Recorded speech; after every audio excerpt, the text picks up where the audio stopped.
Thank you for listening to the Allender Center podcast. I'm Dr. Dan Allender. And I'm Rachel Clinton Chen. We're fiercely committed to providing hope and healing to a fragmented world. And restoration for the heart. Thank you for joining us. Let's get this conversation started.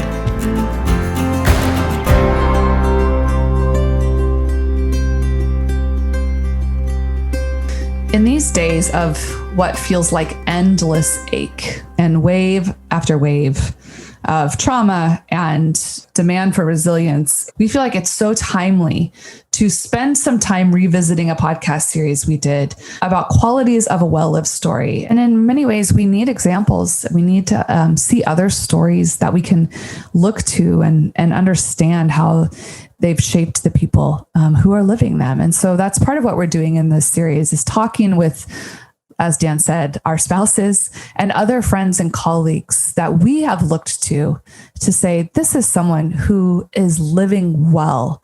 And as we thought about who are some of the most courageous people we know, our friend and colleague, Danielle Castillejo, who is a therapist, a writer, an activist, a podcast host, and among many other things. We wanted to hear more from her. How has she come to be such a courageous woman in the ways that she lives, loves, and brings her giftings to bear in the world? We are in the middle of a series on what it means to live a well-lived life and story. And we thought, Rachel and I just thought, we could talk. We've never had a whole lot of difficulty just talking. But nonetheless, we thought maybe it's just smarter to bring people in who we look to as reflections of what it means to live a well-lived story. And our guest today is a woman whom I have immense respect, honor for, delight in. She is a recent graduate of our program. But as we step in, the reason we're inviting you to this is we want you to grow in courage and in kindness and curiosity and commitment. Those are the things that we think are most central to what it means to live a well-lived story. And this woman, I'm telling you, she bears a life of great courage. Rachel, introduce our guest. What a privilege to introduce the fiercely beautiful Danielle Castillejo. She is a mother, a writer, a speaker, as Dan mentioned, a recent counseling graduate of the Seattle School of Theology and Psychology. And we've also been privileged to have Danielle as a part of our Allender Center training certificates for multiple years. And she has informed, even for us, some of the work we're doing. And I would say just someone I experience as a fierce advocate and an artist. And so looking forward to hearing more from you today, and so grateful that you've joined us. Yeah, thank you so much for having me. What an honor. We are just going to jump in. And the fact is, whether you want to admit it or not, you are a remarkable presence of the kingdom of God. And the way you have lived invites us all to ponder and to reflect on what it means to live a life of courage. So I do want you to sort of talk, at least for a bit. What do you do? What do you do? And we're going to get to courage later, but just to give people a better sense of, like, what are you doing? What are you doing in this world? Yeah, well, thank you. What do I do? I'm a mom and I have 4 kids. I have 2 teenagers, a middle schooler, and then an elementary student. So I do a lot of that. And simultaneously, as I try to work, and also my partner, Luis, we're married. We've been married 18 years. So I have these things that I'm doing, quote unquote, or living. And then I'm also involved in leading groups around how to explore your racial identity and whiteness. I'm involved in my community, meeting with women on the ground here and just trying to encourage them, having people over for dinner in a past life. Now it looks more like, if you want to drive by and wave at us and say hello, we can still have a conversation that way. I really believe in connecting to community. I really believe in my family connecting to community. And, Luis and I try to live that out together. And so I'm opening a private practice and hoping to structure it in a way that I can invite people that are experiencing homelessness or other things to be invited into therapy with me at a lower minimum cost. And so just trying to alter my way of living to fit the way I talk. Yeah. And speaking of talking, there are some other places people might be able to, some other work you do. I know you have your own podcast that you curate called the Arise podcast. I love how you guys have talked about it, welcoming the exile home, conversations about faith, race, justice, gender, and the church.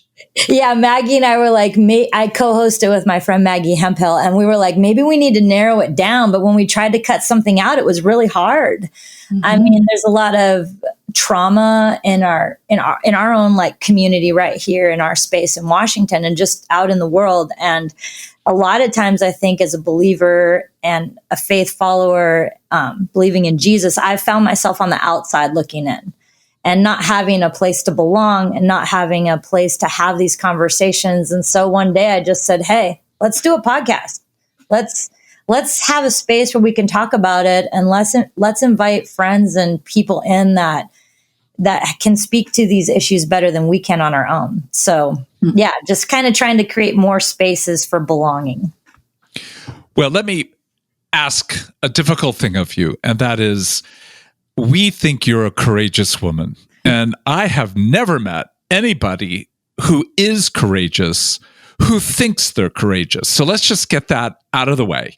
Of course, you don't think you're courageous. You're just doing what you know you have to do. And that's a lot of good stuff. But the fact is, I don't know if it's humility or if it's just that indeed, truly courageous people are living out something of what they have to do. And in that sense of inevitability, they don't think of it as unique. So again, why would we have chosen you, my friend, to talk about courage? Have you seen the movie Indiana Jones and the Last Crusade? Yes. Several dozen, yeah. Well, there's these, like, at the end, Indiana Jones has to pass through these tests, right? And the one test that gets at me the most, that I've been thinking about the most, is he has to step into an abyss and bet that there's a bridge that's going to hold him to get to where he wants to be. And I think I've experienced a lot of my life like that. Like, God, I know you're there, and I'm stepping out, and it's not always a win, and it's not always that I'm going to make it, but it's just stepping out thinking, I can't go back, and I'm trusting you to go forward in some way, and just stepping down and then hitting ground, like not falling. So I don't know. That's the analogy that came to mind when you said that. Yeah. And so I'd love for you to put more words to what in your story would help us get a sense of something that you've stepped into that looked like literally the abyss, air without any bridge whatsoever. And yet something of the goodness of God came through. Yeah, I know that 3 years ago, actually 5 years ago, I was in a tough space. My family was in a tough space. We had been missionaries in Morocco for 2 years and came back, and just our church was in turmoil. Our pastor had passed away. Leadership had changed, and we really found ourselves just alone and not knowing what to do. Having a fourth baby that ended up in the NICU for a month, and just kind of, doing what all good Christians did. We powered through, we made it, we got home, and a year later, just showing up in a doctor's office and being like, I can't make it. I can't do it. I need help. And, tried medication, tried some different things, tried therapy for a couple of years, and got fired by my first therapist. And thinking like, what did I do wrong? And like, how can I get help? And then stepping into an office with another therapist and her just really setting all of the things I brought to her on the side, a stack of paperwork, and saying, I don't need to know about that. I just want to talk to you. I want to hear from you. And so as I started down that path, eventually she gave me a book called The Shining Affliction by Annie Rogers. And I read it and I thought, that's what my therapist is doing for me. She is actually listening. She's not judging me. And over that time period, I decided I want to do what she's doing, but I have no money. I have no job. And I have no idea how this is going to happen. So one day I walked into her office and I knew she was connected to the Seattle School of Theology and Psychology. And I said, I applied. And she said, you did what? I said, I did. I filled out the application. I did it. She's like, okay. And mind you, for the last 6 years before that, I didn't even read books. I pretended to read the Bible to fit in, but I didn't really read books. Wow. And so, but this one particular book actually kind of bolstered my faith. And I applied, I went to the interview and I thought, there's no way I'm going to pass through the interview. And then I did. And I got this call saying I was accepted. And I was like, oh no, now what are we going to do? Am I actually going to follow up on this? So I even battled registering for classes. I was like, oh, I can't register for too many classes. And my therapist was like, just do it, register for the classes and see what happens. And so I registered for the classes and started showing up without even expecting that I would finish the first semester and keep going. I had no idea. Oh, goodness. Again, I have the privilege of knowing something of the nature of your work, and it's sterling. It's gold. And so for you to basically be so deeply convinced that you couldn't, wouldn't, and probably shouldn't do that, I think the question probably in that is, what would have caused you to be so doubting of yourself and yet willing to take such an unbelievable risk? I think internally, just fighting off the labels I had given myself and had accepted from other people for years. Just, you're a failure. You didn't make it in Morocco. You're a failure. You talked to all these people about your dreams of going somewhere and it didn't work out. You had your child a month early. And I told myself messages like, it's because I didn't take care of my body. I'm not a good wife. Mm-hmm. I'm not a good mother. I can't even take care of my own children. So what would I be thinking doing, stepping off and going to study and actually trying to help other people? Bring healing to other people. How can I do that when I've made so many mistakes? And I mean, that's just a few of the messages I told myself. And honestly, the courage came from, I know there has to be something better. And my therapist, once she knew I was in, she was like, you can do this, Danielle. You don't even you can quit every day, but then the next day, just try again. And I would get on the ferry someday and be like, yeah, today's my last day. And then I would go and I'd be like, oh, yeah, I want to go back. And also my husband, Luis, once he knew I wanted to do this, he's like, I think you are meant for this, Danielle. You are meant to tell your story. You are meant to be free.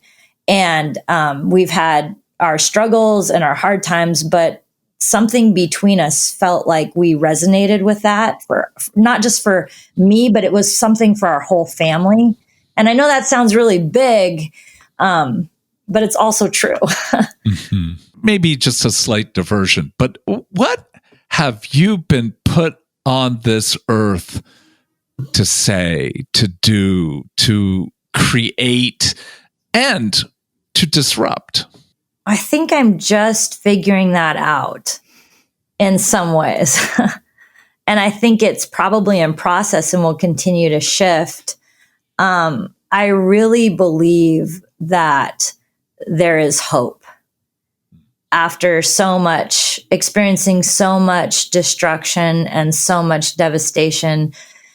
And even I told a friend recently, it's almost like we're living in a white ecosystem that feeds off shame right now.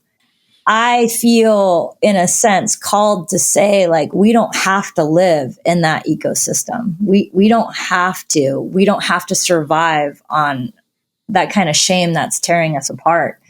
And so I,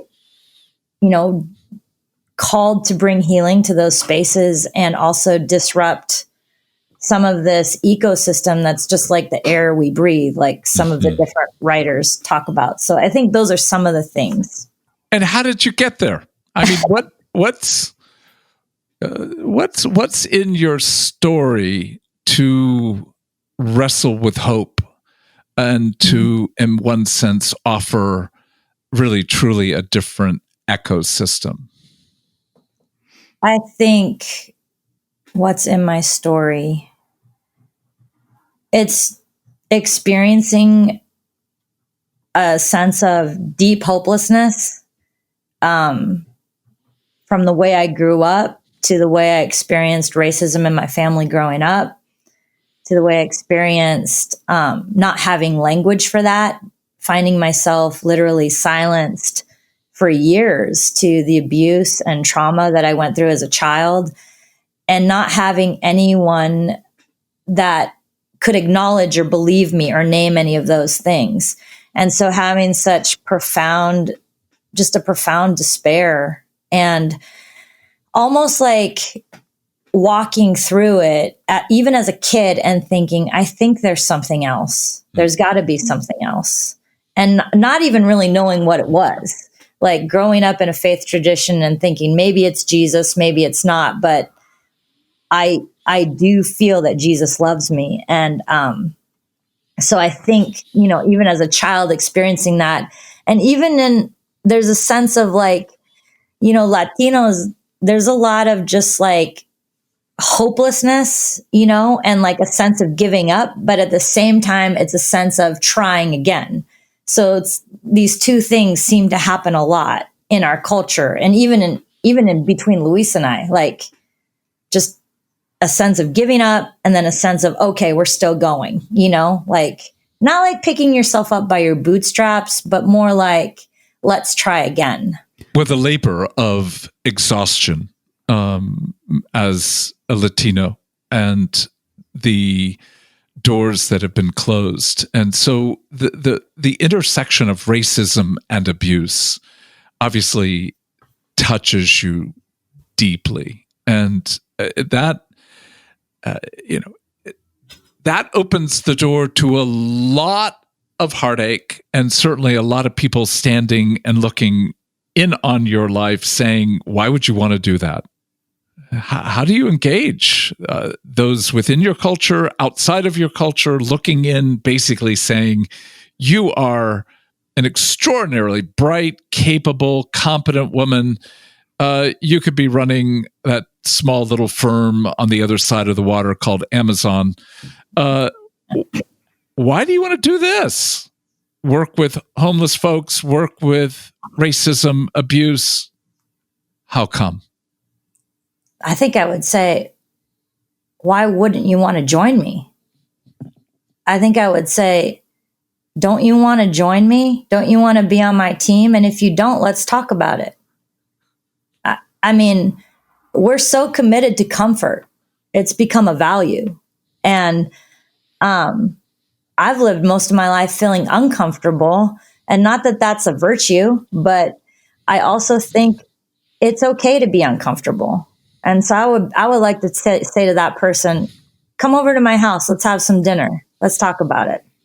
And I think that's just, to me, one of the things I so deeply respect about you is this radical hospitality that is also unapologetic. And, in our Allender Center world, there's certainly a very prophetic way in which you bring your presence to the world. You bring your voice.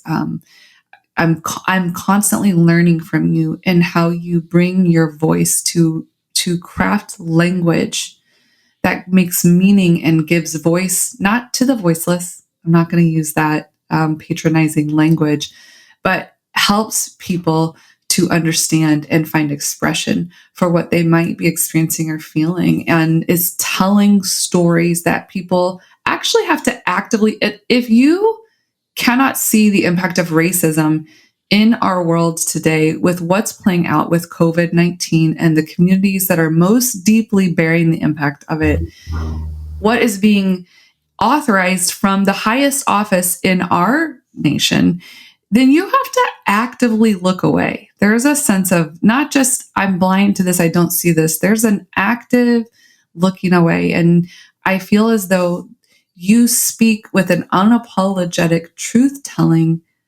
And yet to even hear you say, I would invite that person over for dinner and say, let's talk about why you don't want to join me. There's this radical hospitality that doesn't feel, it feels really unnerving and disruptive. And I would imagine there are many people that don't know what to do with your hospitality.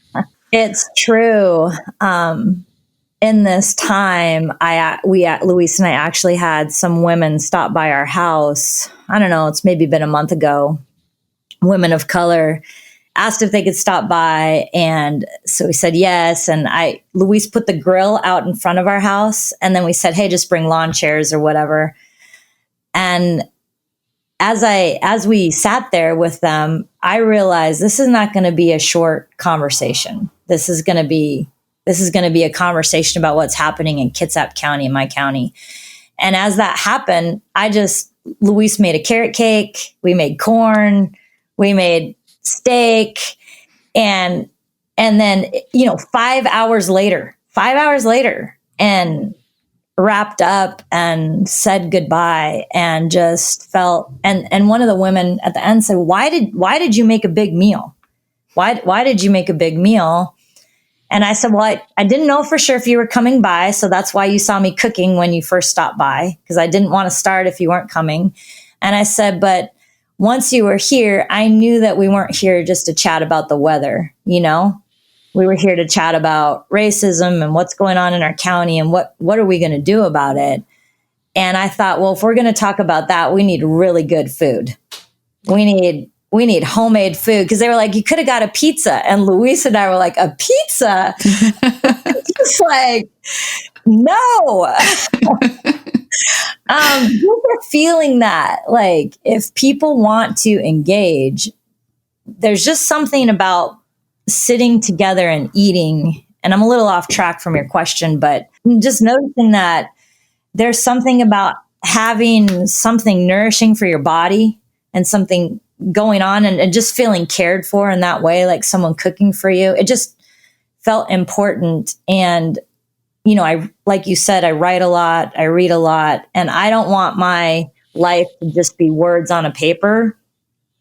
I want it to be like I'm accessible, not unlimitedly, but like if you want to stop by my house, then I will treat you the same way. That's the goal. It doesn't always happen, but that's my hope.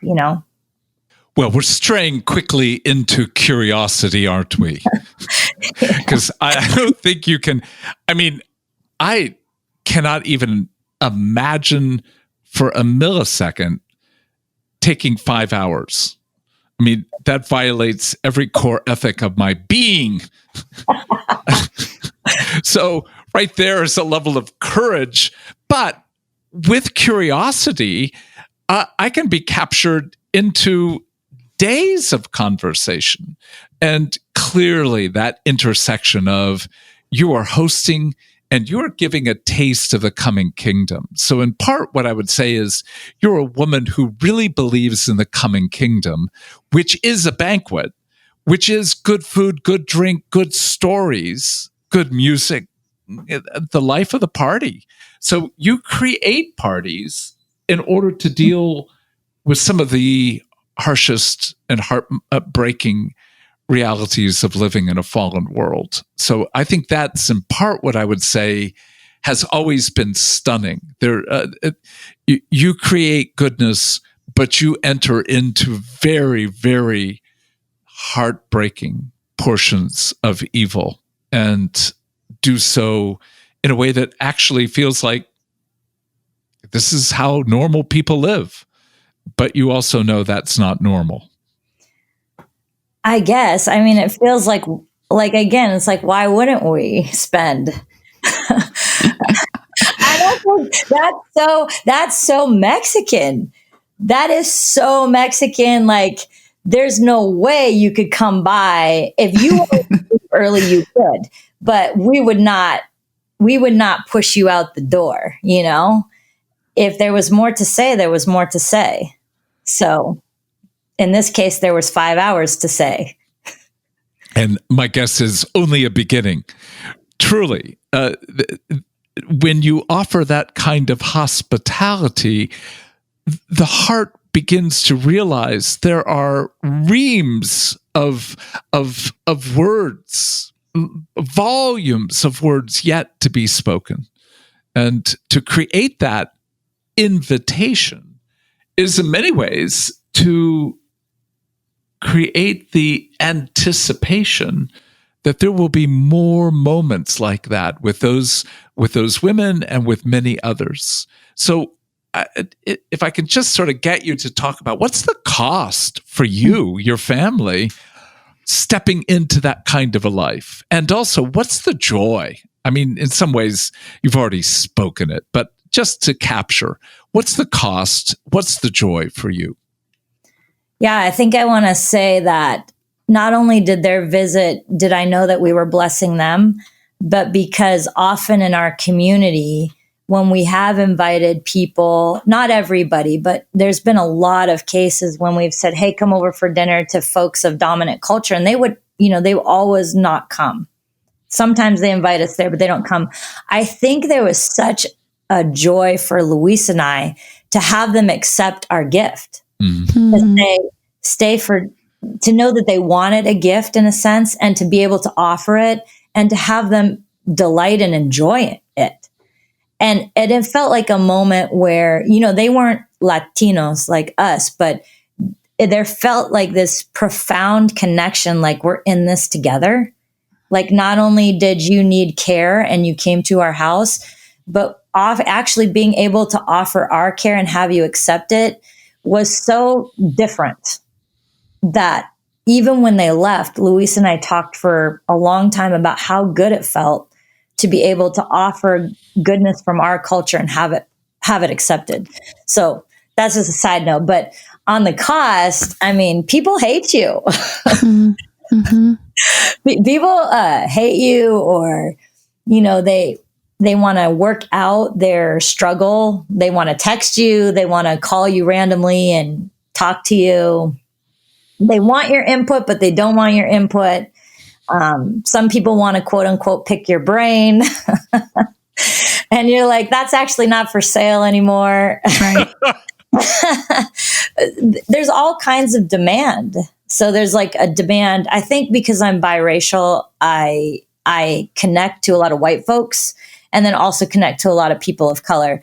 So I do often feel pulled, like stretched in two ways. And especially now, to have demand to do, hey, can you work with white folks? And yes, I want to. And then how can I feel like a pressing need? Like, I want to offer care and offer also what I have of my energy to people of color or women of color specifically. And then I went to the dentist, and the dentist was like, you have high blood pressure today. What's going on?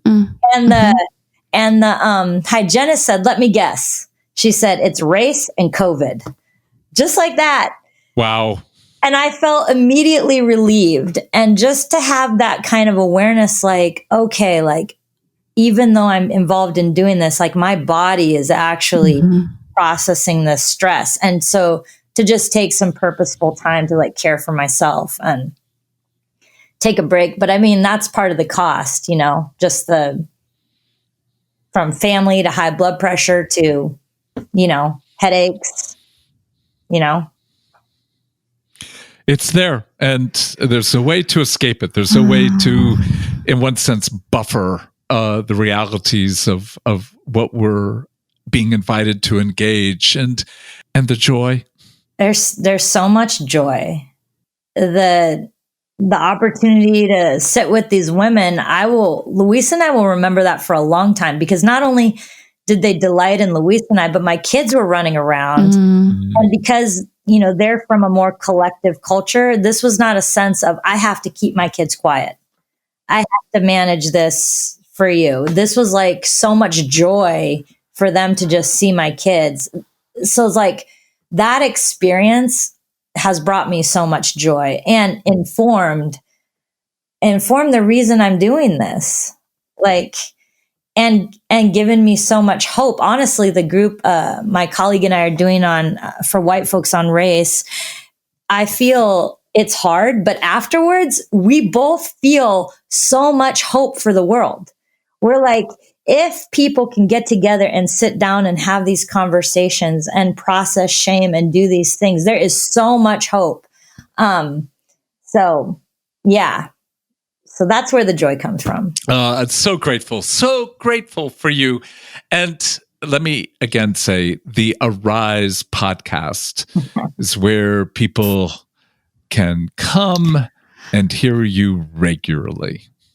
And let me just add to that, because if you have found, man, I want to learn more from this woman and I want to hear and understand what she's saying, you can also find her at her website, DanielleCastillejo.com.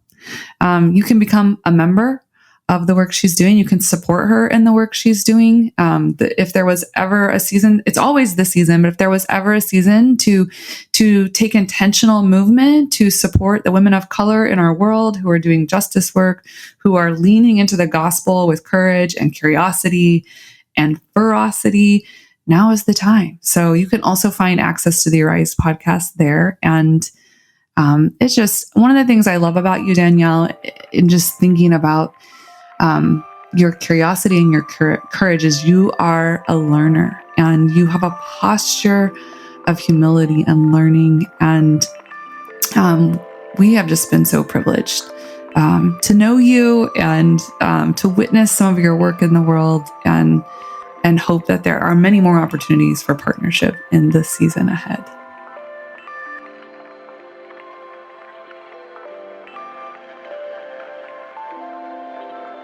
And finally, our friend and partner in this work, Jimmy McGee, the president and CEO of the Impact Movement. We find him to be someone who has exhibited the kind of gospel curiosity that makes for a ministry and a life that is sustainable in the face of insurmountable need, injustice, and trauma. And so we spent some time exploring with Jimmy, how has his curiosity led him to a kind of steady and deep-rooted faithfulness in the midst of all the tensions our life with Jesus on this earth holds. We're back today, and I'm here with Dan, and we would really love to welcome back a former podcast guest and our friend and ministry partner, Jimmy McGee, the CEO and president of the Impact Movement. And as we have been in this series on qualities of a well-lived story, and we've been journeying through what does it mean for someone to exemplify a story that really embodies what we understand to be the gospel of Jesus Christ, one who is in pursuit of justice, who loves mercy, who walks humbly, and is bringing people along. And so as we come to today, we're really going to be leaning into these characteristics of curiosity and commitment. And Jimmy McGee, I would consider you a mentor, a teacher, and a friend. And I see you as someone who embodies these characteristics in all their complexity and would love to just dive in more with you. So Dan, tell me, in some ways what you see and what draws you to this conversation with Jimmy. Well, he's a troubled man.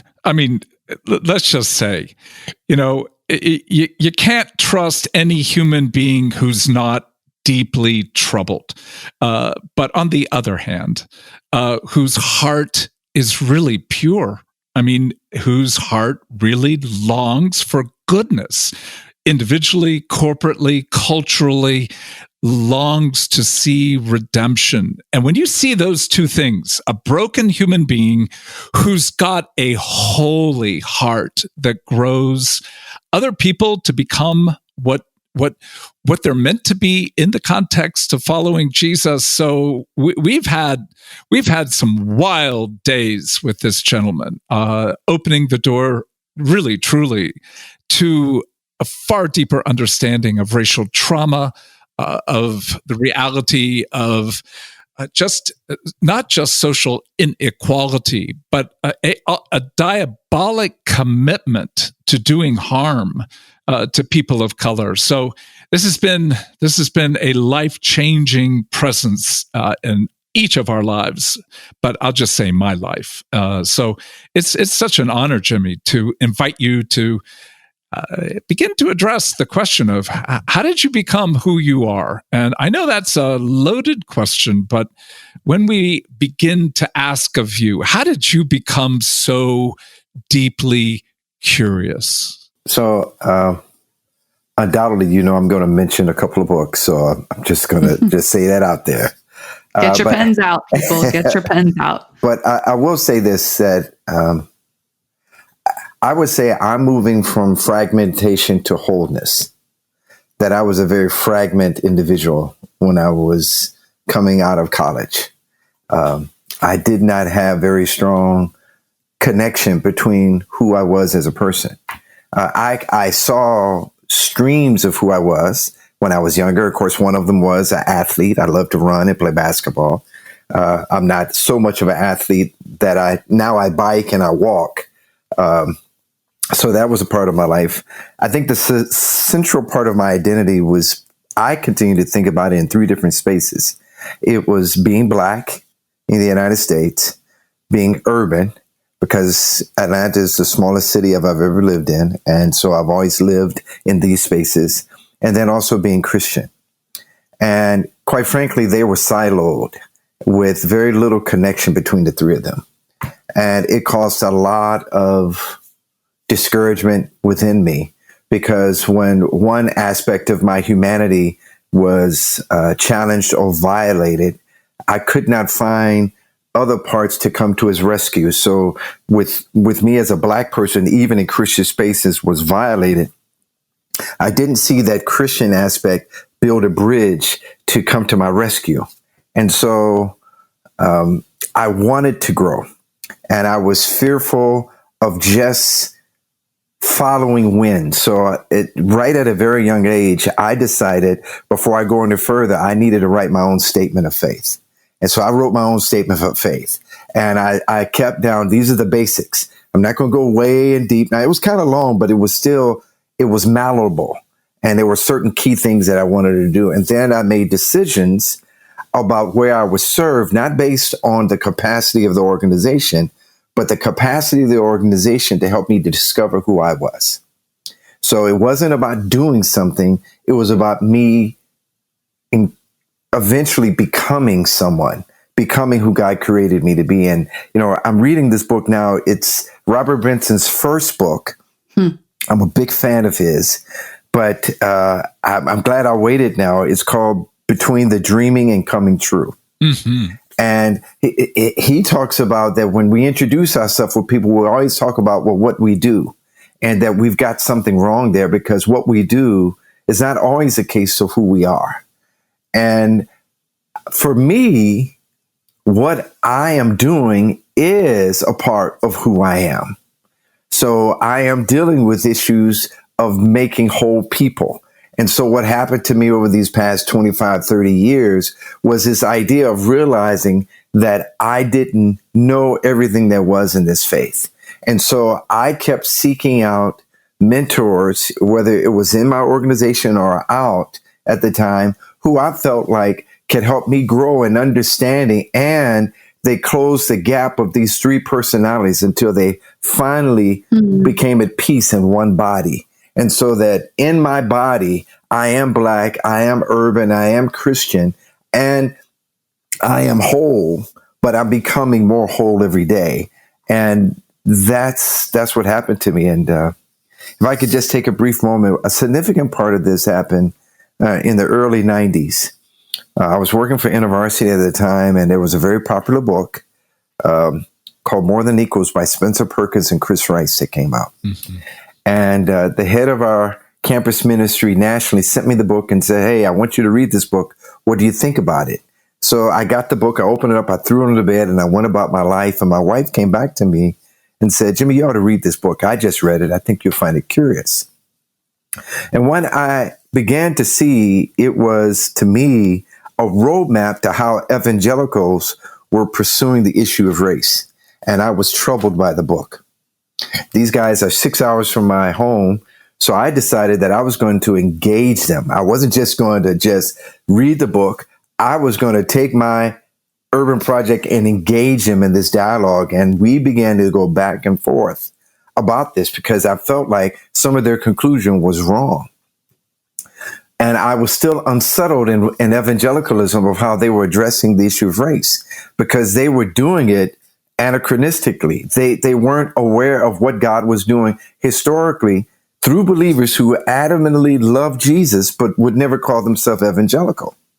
And I know it's hard to fathom that, but there's plenty of people who are dogmatically committed to Jesus and aren't evangelical. And so I was watching Oprah one day, and a guy named C.T. Vivian was on there. Mm. And I fell in love with his presentation. I had later put on in my mind that I had actually went through his training when I was in college through his partner at the time, Charles King, who's unrelated to Dr. King. And I met Charles King before he died of cancer. So I pursued C.T. Vivian for about 2 years until I finally met him in 1995, 25 years ago. And I would tell you, part of who I was and my curiosity was the idea of being true to who God made me was as a Black urban Christian. And that meant there were certain things in me that I desired to be, that white evangelicalism was almost forcing itself upon me of what they desired me to be. And what I found in C.T. Vivian, and I'll be brief, was the embodiment of what I wanted to be in a Black man. I saw in him this incredible combination of Tom Skinner, Dr. King, and Malcolm X, of how you could be nonviolent, direct, masculine, and pastoral, and sensitive, and lucid. When he died, when I used to visit him, he had over 5,000 books in his library. And I was already on a reading tear, and he just pushed me further. Well, you've chosen to do something that I think most people wouldn't even think about doing. And that is, if somebody intrigues you, you go after them. You go knock on their door. Absolutely. You invite yourself for coffee and you begin conversations. Oh, absolutely. Robert Benson, let me give you a quick story. This is a true story. Robert Benson, his first book I read was Living Prayer. It changed my life because there's another aspect to me that really is drawn through spiritual formation, because I've gone through burnout. I've actually been depressed in my life. And I felt like what evangelicalism also didn't give me was the idea that Jesus really called me into a relationship with him, and not for me to be his pure slave to just do his bidding, that he really wanted to know me and I should get to know him. So I read Living Prayer, and then I read The Echo Within. Those two books were right off the top. Now I got like 8 of his books. And so while I'm reading Living Prayer, I have a speaking engagement in Nashville. So I send him an email and call him and say, is it possible that I could meet with you in Nashville? So I get back home. This is before we have smartphone. I have my flip phone, and I see this voice message from an unrecognized number. And it was Robert Benson saying, I apologize. I was unavailable to meet with you. So fast forward, I'm now the president of Impact. I'm peddling his books. I'm advertising it. And I have to go to Nashville. And I said, I'm going to see if I can meet with him. And sure enough, we met in one of the coffee houses that he describes in one of his books. Mm-hmm. And I told my wife, I said, hey, I know you read one of his books. Would you like to go with me? And she said, no, I'm going to let you have your bromance to yourself.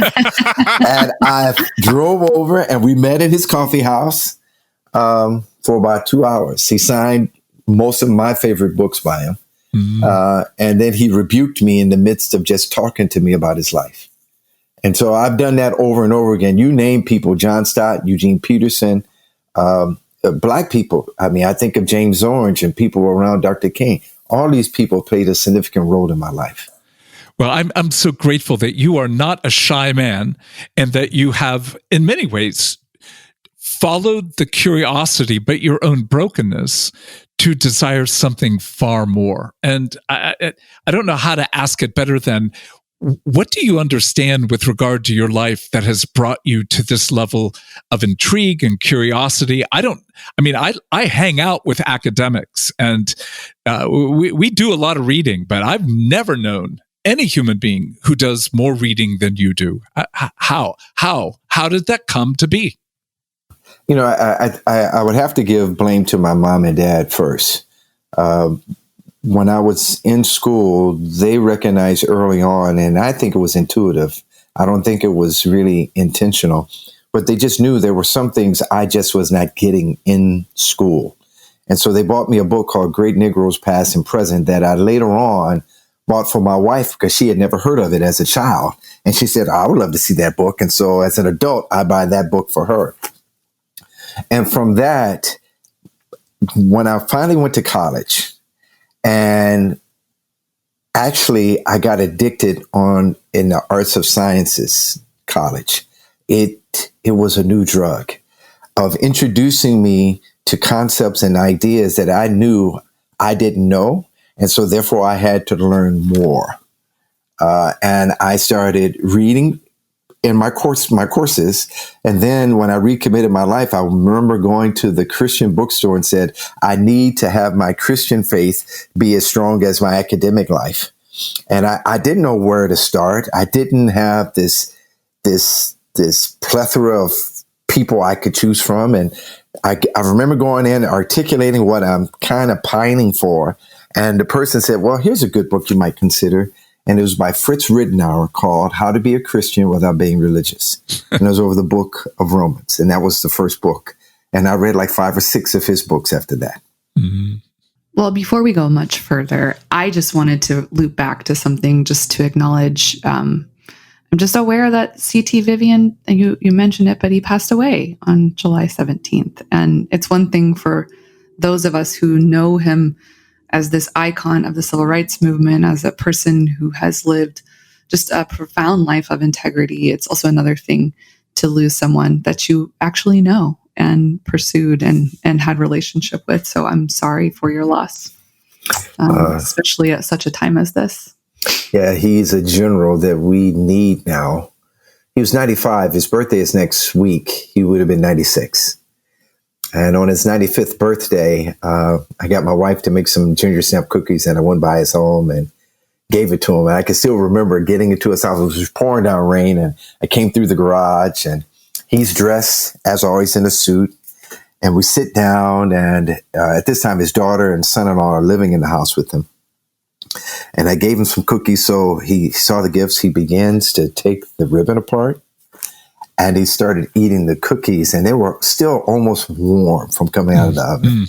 And I remember telling him, I said, well, you know, those are homemade. And as only he has always said, he looked at me, he said, is there any other kind? And he began to eat them and enjoy them. I had vast amounts of conversations with him in his home, in restaurants, for 7 years, facilitating training with him within a varsity. And then he introduced me to his son, who took over some of the mantle of that training in university and now works with us now in Impact. It is a huge loss. But you know, I've lost some other guys. I've never deleted them from my phone. I can't forget them now. They all made a huge impact to my life. And with great opportunity comes great responsibility of saying, how can I pass on C.T. Vivian, Tom Skinner, Elwood Ellis, Steve Hayner? how can I pass these people on to the next generation? And that's been my conundrum that I continue to answer.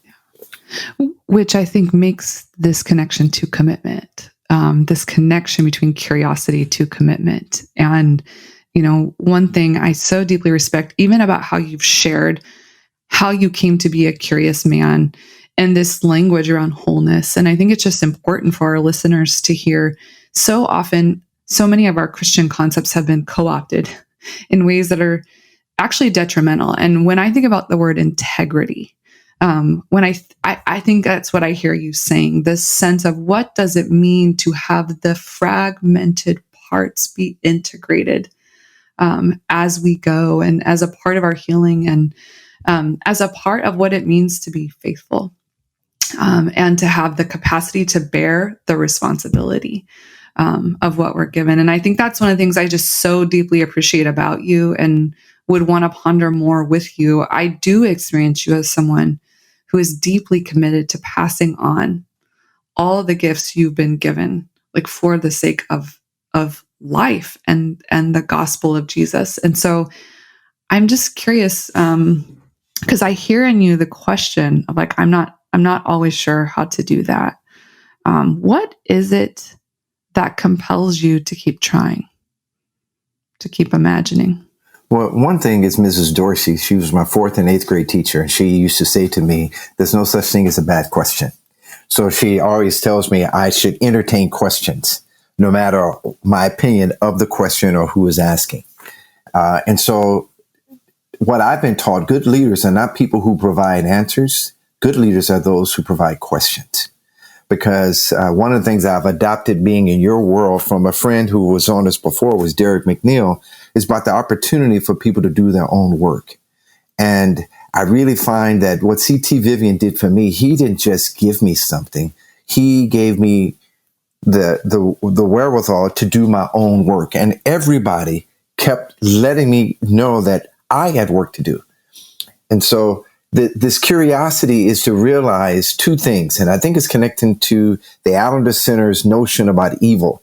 And so when we're born in this world, we're troubled in two ways. We're troubled inwardly just by coming through the gate of the womb with sin. That's something inside of us. But I think the other part of it is we're unaware of the evil that we're engaging once we come out of that gate and how it confronts us and shapes us. And so my idea now is I don't divorce my Christian faith with other disciplines. I don't divorce it from history, sociology, anthropology, or even economics now.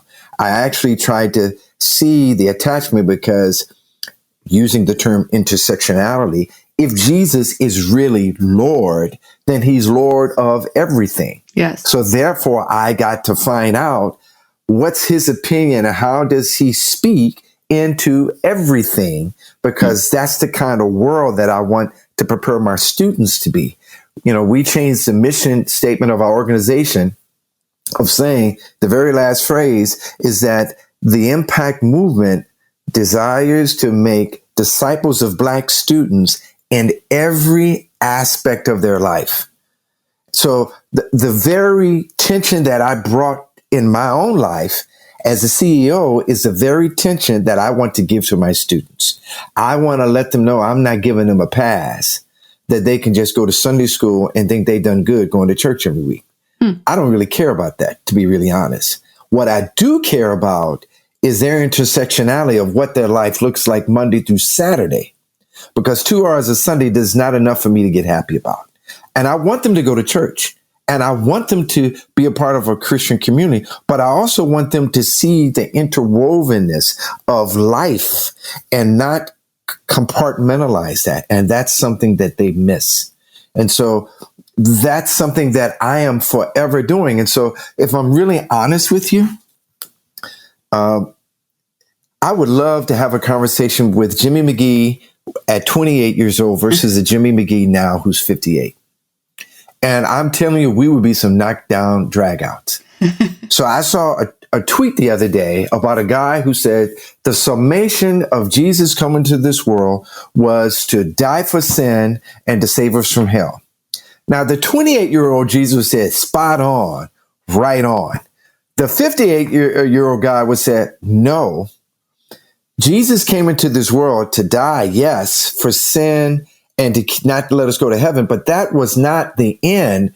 That was the means to another end, and that's his kingdom, and that's a full life and combating evil. There's a lot more than what that 28-year-old Jimmy would have said, and I'm discovering now that's a lot of the conflict we're even facing today, that we've truncated things to such a simplistic state that I know it's not true.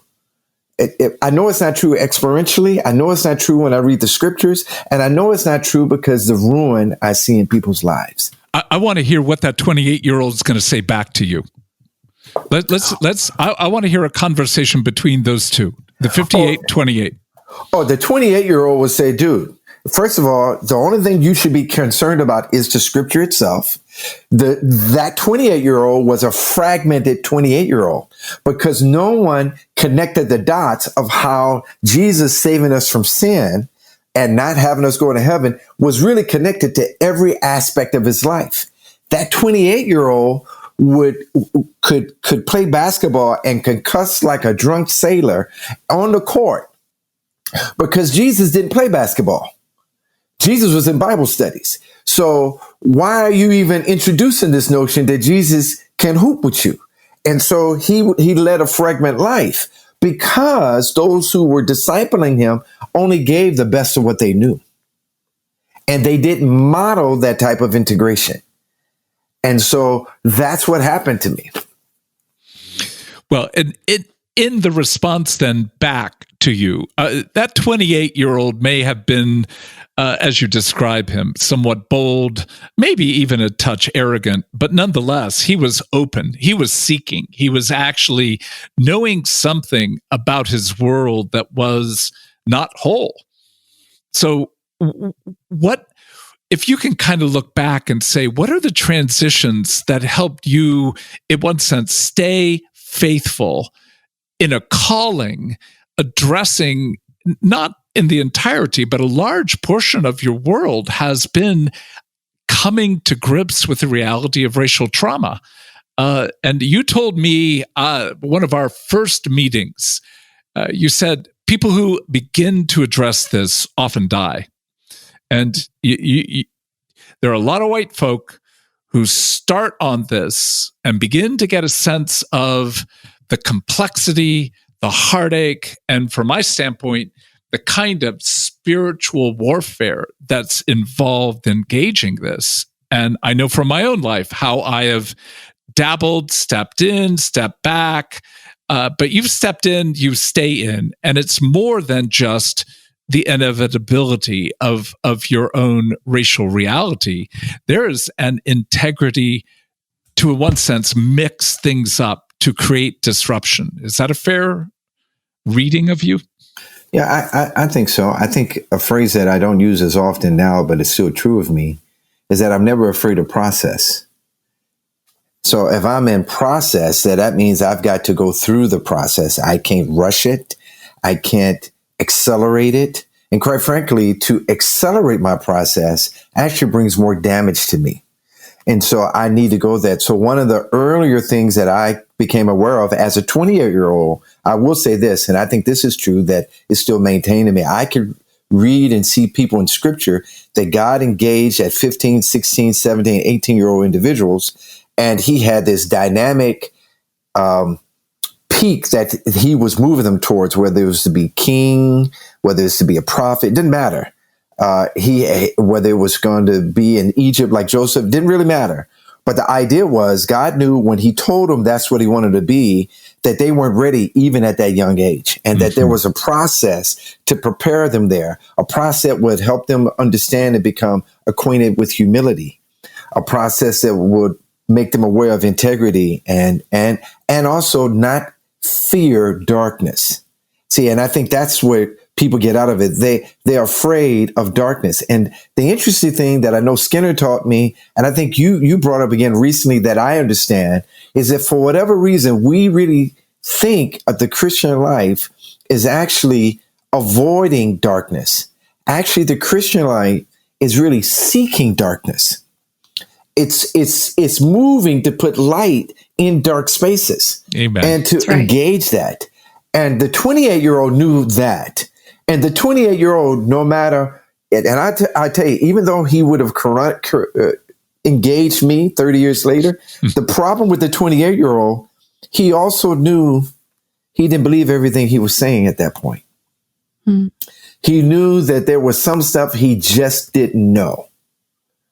And so, and one of the things I remember in my life early on, I had just hit maybe my second year on staff within a varsity. And then all of a sudden they started saying, hey, I want you to be an area director or middle manager. And I said, I've only been on this job for 2 years. And now you want to put me over somebody. And I said, I'm not prepared to do that. I think what it would have done, it wouldn't have fed my humility. It would have fed my arrogance.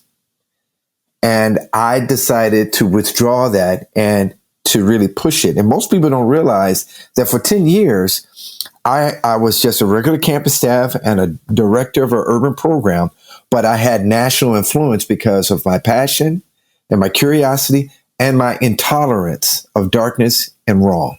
And that's what pushed me to that place. So you caused trouble. Yeah, John Lewis says it's good trouble. Good trouble. And I still think there's not enough of that around right now. Yeah, but also, Dan, it takes one to know one. I mean, exactly. You don't get to like throw that out, like, just saying. Well, this is a group right here of good troublemakers. I was going to return to you, Rachel, and say it takes one to know one to know. Okay, so now we're going to start a 12-step group. No, we need more trouble. And yet, again, what I've sensed and seen about you is that you can engage incredible heartache and deep injustice and bring both passion but playfulness and humor. Not cruel humor, not mockery, but you seem to have the ability to bring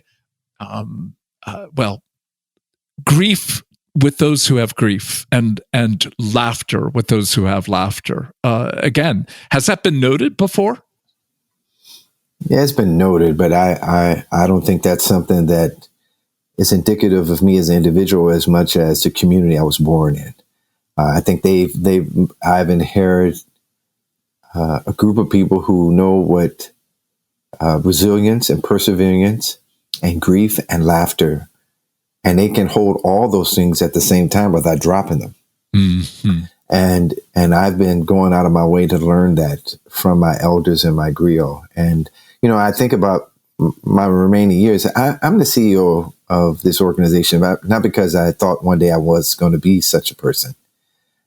My problem is that I don't know how much life I have left, and losing C.T. Vivian tells me we need an army.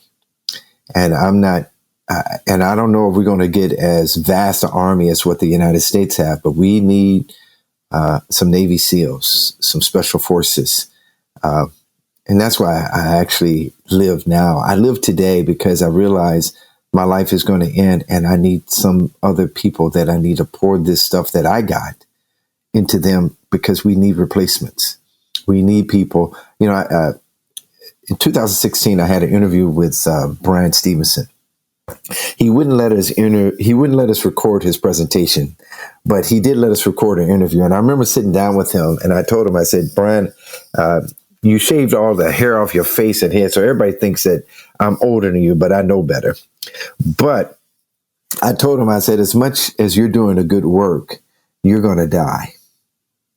And I'm not happy about that, because we actually need people to replace you.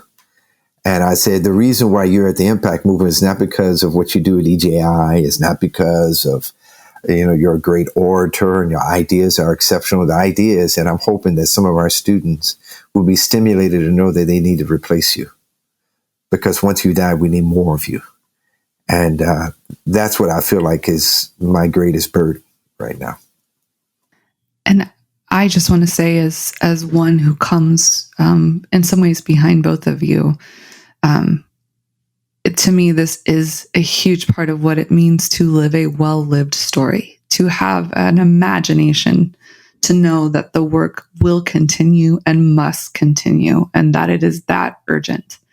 And I would just say I don't encounter many leaders who actually have that kind of commitment to live into the kingdom of God, to know that part of being faithful and part of being curious and part of being kind and part of being courageous and part of pursuing justice and loving mercy and walking humbly is to make disciples so that the work continues, is to give away what you've been given. And I think it takes such biblical hope and such courage and tremendous humility to entrust to people who are those 28-year-olds who, want to have that conversation with you, and to entrust them with things to help them grow and to learn, and in many ways to give away authority and to give away power. And I just, as someone who has benefited so deeply from both of you, want to say thank you.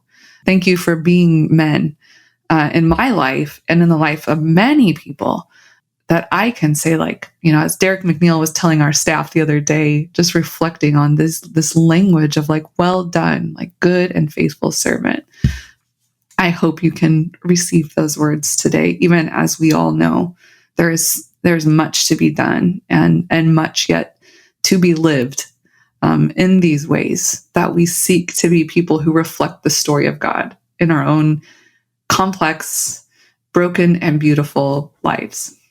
Well, I know. Thank you, Rachel, for both of us. I'm a hungry man, and I want more. Exactly. If Jesus is who he is, then I know I've got very little of Jesus, and I want more. And I look to people who seem to have that interplay of they are complex, broken, and very beautiful. And Jimmy McGee is one of those. Two things before we end. First is, Jimmy, you do a lot. But how can people who are listening to this podcast get access to some of the remarkable work you do? Basically, tell us a little bit about your live streaming. Well, there's a couple of things that I can tell you that we're doing. We're doing Facebook Lives. We started March 26th, and the idea was, how can we be a dispenser of information to help people interpret life? Certainly the pandemic, but even now with the trauma that's happening, the deaths of Breonna Taylor, of George Floyd, and Ahmaud Arbery. Let's say their names and not forget them. And we've been doing this over and over again. And we've been trying to pay attention to what's happening in the real space. And I'm just amazed about where we need to grow in this world. And so right now we're dealing with this whole conflict of white evangelicalism engaging the issue of race. And we feel like we got to get it head on. And so if they would watch us on our Impact Movement channels or on YouTube or on our Facebook Live, they can see that. We're also beginning to train our staff, or our students rather, through digital spaces. So we just completed our first National Digital Impact Leadership Institute. And we have two more. There's going to be on the 7th, 8th, and 14th and 15th, where we're really trying to build leaders who are curious. And the overarching theme we talk about is becoming, because we want our students to understand that they live in the present tense, not in the past tense or future tense. That becoming is something that we're always doing. And that's true for me, and it's true for both of you. So I think that's a great space. I think the other space that they would see once we get out of this pandemic, they can begin to see and understand the partnership between us, the Allender Center, and the Impact Movement. I think we did something that it's only been done once in terms of our partnership, but it's something that must, I think, if we're going to be responsible, and that means the responsibility is bigger than us organizationally, but to the kingdom, we got to figure out how do we help people really move forward to handle race trauma and this good news. And I think it's one of the conundrums that historically believers have troubled with in this country. one brief story I would tell you about C.T. Vivian. Again, I remember talking to one of my colleagues about my introduction to C.T. and what he was teaching me. And they came up and they said, oh, so is C.T. a Vivian or Christian now?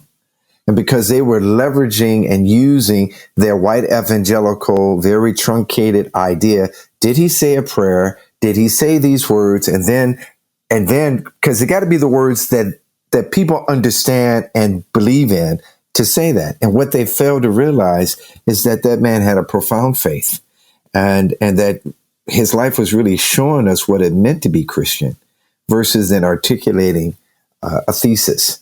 And so I think that's some of the work that we have yet to do between us organizationally, that I think responsibly, I think we could really shift a lot of practitioners in a way to engage fragmentation, to engage wholeness of the good news, and to engage that it's not something to be done, it's something to be, and through their beings, we can facilitate change. Amen. What we did together in Montgomery, if we don't get back to that, it will be one of those griefs that I don't think I can bear. Well, before we end, we've not talked about this, but let me see if this is an idea that you'd be open to, Jimmy. You need money. I'm fairly assured as an organization. So, yes. So, for those who are listening who have a lot of money, Jimmy and I will show up at your house post-COVID, exactly. and I will cut your lawn, and Jimmy and I will have a conversation with you, your family, with anyone you want to invite. $50,000. That's the entry. We'll play a little poker and see where that goes. Is that something that you'd be open to, Jimmy? I'm definitely open to anything like that. We could play a little poker. We could go to the movies. We do a couple of different things. Yeah, we can do some, but and if you only have 43,000, we're open. We're open to negotiate. But exactly. But, we have a long-term heart and relationship with Impact and with Jimmy McGee. So we will be inviting you, sir, to be part of more conversations. Thank you. Thank you, you curious, committed man. Thank you. The Allender Center podcast is produced by the Seattle School of Theology and Psychology. If you'd like more information about the Allender Center, you can look at theallendercenter.org.